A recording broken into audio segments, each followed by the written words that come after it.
Right, here you come. Barracuda. I wish. Alright. Now, first thing I'm seeing is that arm stays up much longer than it does on average for most swimmers I see, so that's a good start. What that does is it allows you to keep your streamlining all the time. If you drop that arm down here as the other arm's recovering, this arm now becomes drag if you dropped it down here. Fortunately you haven't done, you kept it up there. So that's good. Next thing I want to see is that when you engage that hand, you engage it quickly and point the fingers down to the bottom of the pool. Okay, that's quite good. What you've done there is you've got yourself into that early elbow, bend in the elbow, which is good. What you were doing there is as you were pulling through, you were pushing down a little bit. Again, that's this sort of survival technique, pushing down to lift yourself up. So what we're going to try and do is try and avoid that pushing down bit in maybe the first fifth of the swim stroke and get you immediately pulling backwards.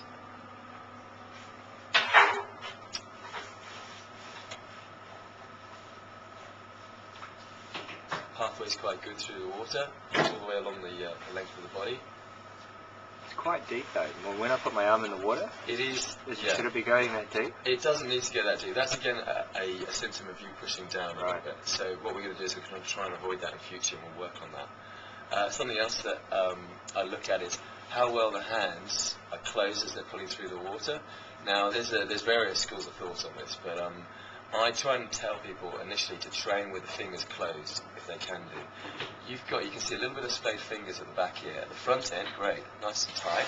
But at the back end, when you start to pull all the way through and engage your triceps, you can see you start to open the fingers a little bit.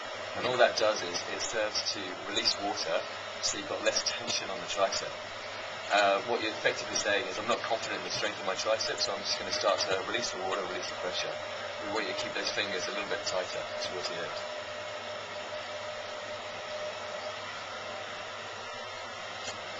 Rotation's good there. Now, one thing we were talking about quite a bit was how the legs move. Oops, let's go back to that. How the legs move in the water.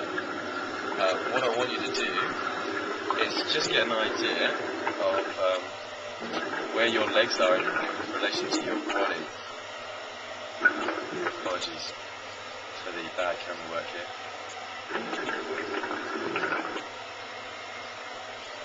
Yes. Okay.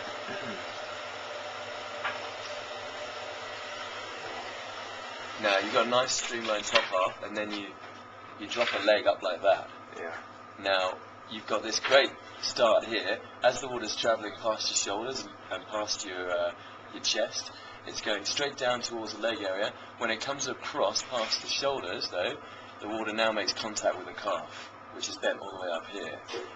Ideally, what you want is the water having no obstruction at all. So it wants to go straight past the legs there. But at the moment, because you brought the leg up, it's made contact with the leg, and that's just going to serve to slow you down. So something like that, you need to quite quickly get into a streamlined position. So little things like that we'll be working on.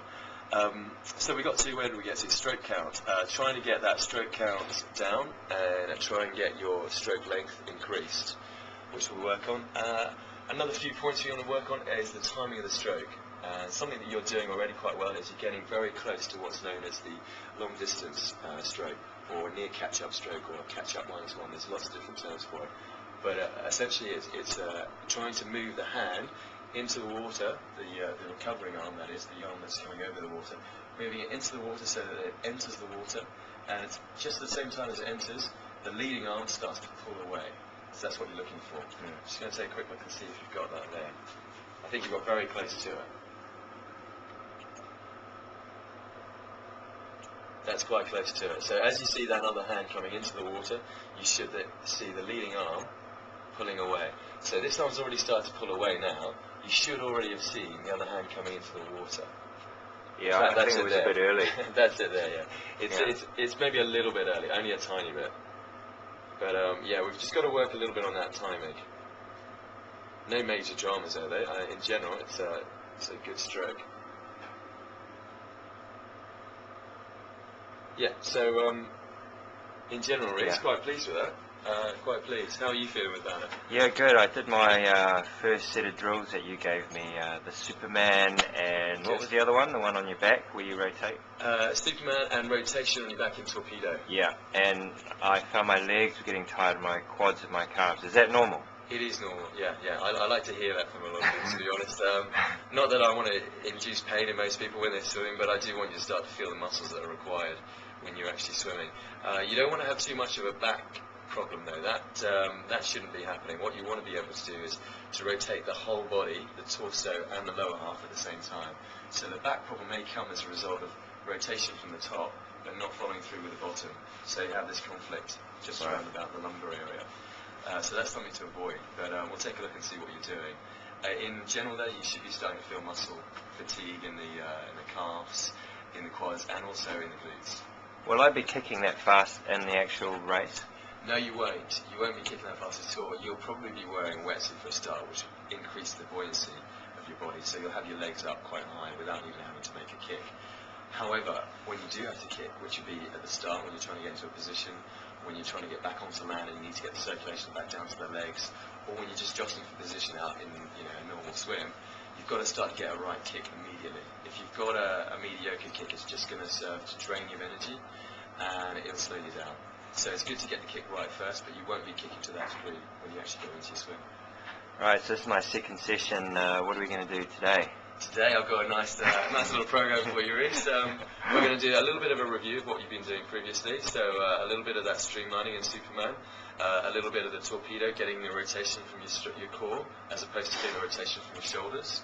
We're also going to do a little bit of recovery of the arms over the water, and a little bit of that kicking as well. So just to make sure that we're still progressing, we're going to carry on with some new things, but we want to reflect on what we've done previously just to make sure that we've got that nailed.